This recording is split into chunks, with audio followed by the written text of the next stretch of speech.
जय हिंद फ्रेंड्स, आप सभी का स्वागत है हमारे यूट्यूब चैनल आराम भारत मैथ्स पर।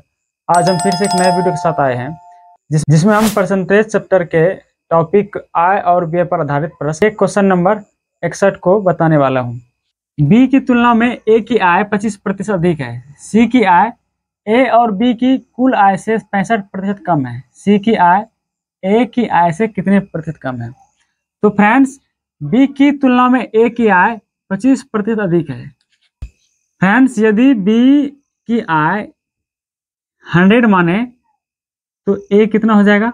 125, क्योंकि ए की आय बी से 25% अधिक है। आगे है सी की आय ए और बी की कुल आय से 65% कम है। तो फ्रेंड्स, यहाँ से सी की आय कितने हो जाएंगे? ए और बी की कुल आय, ए और बी की कुल आय कितने हो जाएंगे? 225। सी की आय ए और बी की कुल आय, ए और बी की कुल आय कितने हो जाएंगे? 225, 100 और 125, 200। इसी से 65% कम, यानी 35%। तो फ्रेंड्स, ये कितने हो जाएंगे? 25 से कटाएंगे तो 4 बार में, और इसे 25 से कटाएंगे तो 9 बार में। ये हो जाएंगे 9 25 45, 9 25 45 के 5 27 4 31, 315/4। अब आगे कह रहा है सी की आय ए की आय से कितने प्रतिशत कम है? तो सी की आय ए से कितने प्रतिशत कम है? तो फ्रेंड्स, तो पहले अंतर निकाल लेते हैं। 125 माइनस 315/4, ये हो जाएंगे 500 माइनस 315/4, ये हो जाएंगे 5, 8 और 185/4। यानी सी जो है ए से 185 कम है। तो प्रतिशत में कितने कम होंगे? 125 में 185/4, तो 100 में 185/4 गुना 125 गुना 100। फ्रेंड्स, ये 25 बार में कट जाएंगे, 25 से ये 5 बार में, और ये 37 बार में, यानी 37%। फ्रेंड्स, सवाल बहुत इजी थे। बी की तुलना में ए 25% अधिक था। अगर बी को मैं ए हो जाएगा 125, और कह रहे थे सी की आय ए और बी की कुल आय से 65% कम है। तो फ्रेंड्स, सी की आय कितना हो जाएगा? ए और बी के कुल आय 225 हो जाएगा, 125 और 100, 225। इसी का 35%, क्योंकि 65% कम थे, तो कितने हो जाएंगे? 35%। ये टोटल जो है सी की आय निकल गया। तो कह रहा है सी की आय जो है ए की आय से कितने प्रतिशत कम है? तो इन दोनों का अंतर किए तो 125 में हम 315/4 घटाएंगे तो ये अंतर निकल गया। किसका? सी और ए का, सी और ए का अंतर। कितने अंतर है? 185/4, यानी सी जो है ए से 185/4 कम है। तो हमें कितने कम होंगे? 37%। क्वेश्चन 62 है, ए की आय बी की आय से 50% अधिक है। यदि बी की आय 100, तो ए की आय कितना हो जाएगा? 150, क्योंकि ए की आय बी की तुलना में 50% ज्यादा है। कह रहा है कि यदि ए की आय में 40% की वृद्धि हुई, यानी ए की आय में 40% की वृद्धि, तो ए की आय में 40% वृद्धि, तो 150 में कितना निकालेंगे? 140%। ये कितने हो जाएंगे? 210। और बी की आय में 90% की वृद्धि हुई है, तो फ्रेंड्स बी की आय कितना हो जाएगा? 190, क्योंकि बी पहले कितना था? 100, 90% की वृद्धि होगी तो 190, और ए पहले कितना था? 150, वृद्धि होकर कितना हो गया? 210।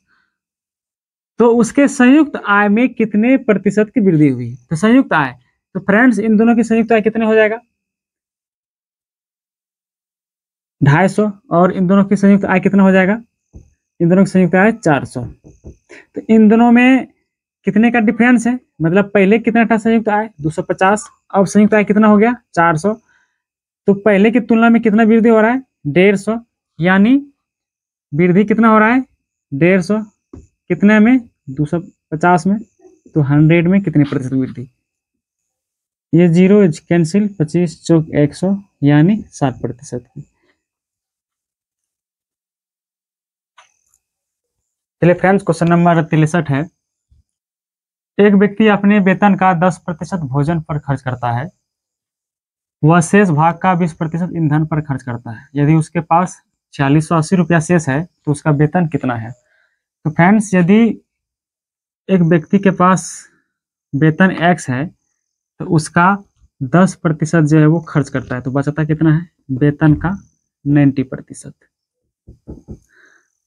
तो ये उनका अब शेष जो है वेतन हो गया, बचा हुआ वेतन।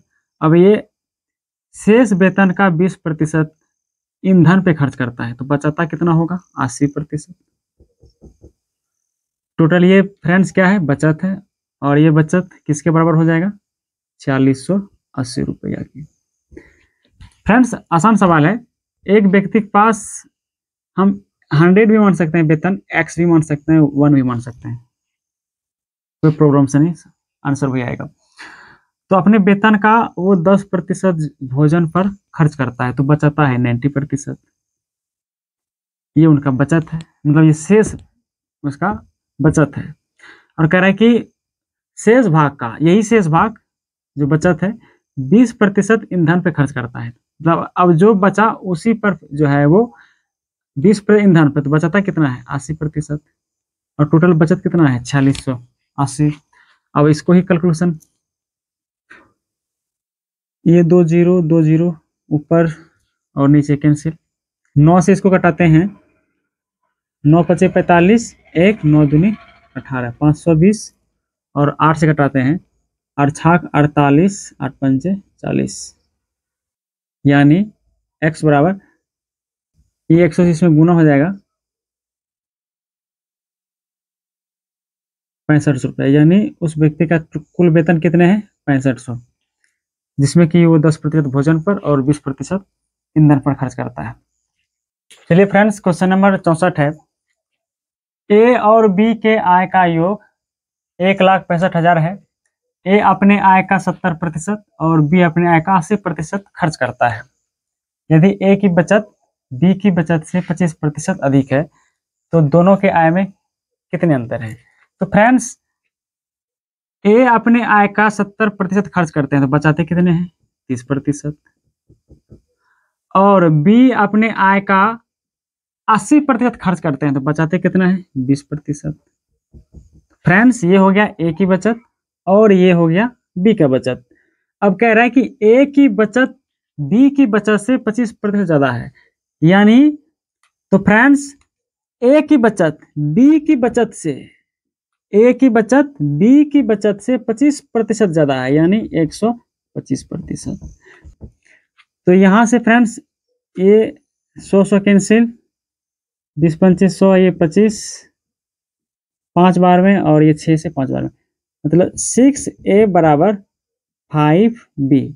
फ्रेंड्स, यहाँ से ए और बी का जो अनुपात निकलेगा वो निकलेगा 5/6, यानी 5:6।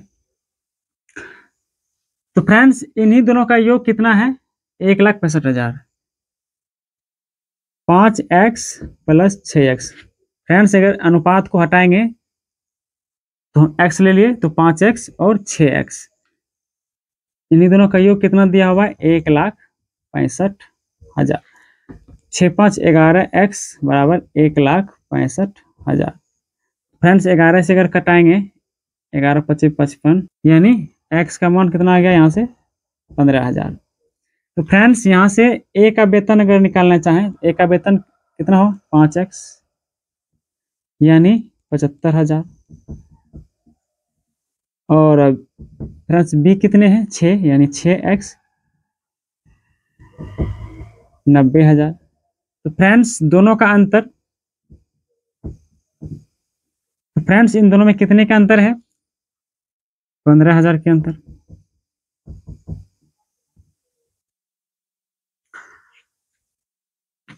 दूसरी तरह से भी इससे बना सकते हैं। 1,65,000 रुपया वेतन है।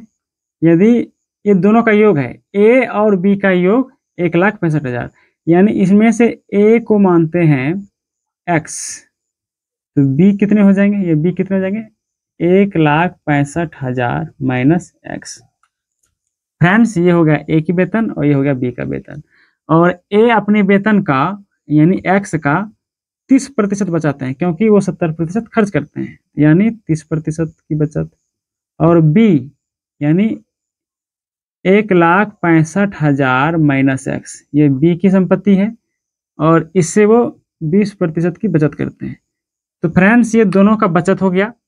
ए जितना बचाते हैं और बी जितना बचाते हैं, ए की बचत बी की बचत से 125% ज़्यादा है।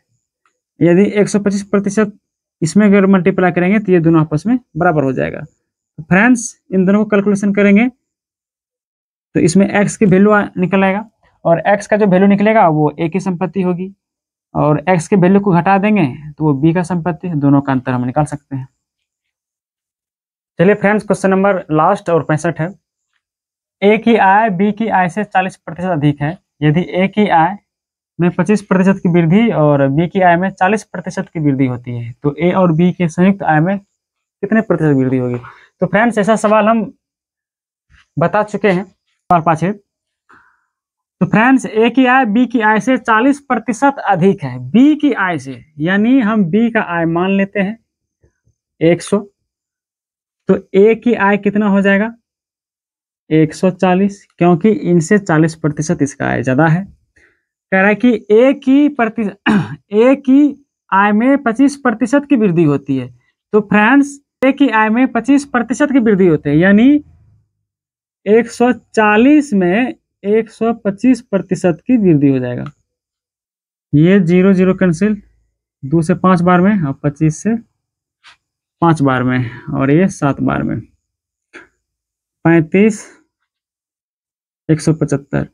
फ्रेंड्स ए की आय पहले 140 था, अब ये ए की आय कितना हो गया 175, और कह रहा है कि बी के आय में 40% वृद्धि होती है। तो फ्रेंड्स अब बी की आय कितनी हो जाएगी 140, ये किसकी बी की, ये बी की आय पहले की और ये ए की आय पहले की है, और 175 जो है ये बाद की है जब 25% की वृद्धि हुआ था इसमें, और ये बी की 140 बाद की है जबकि इसमें वृद्धि हुई है।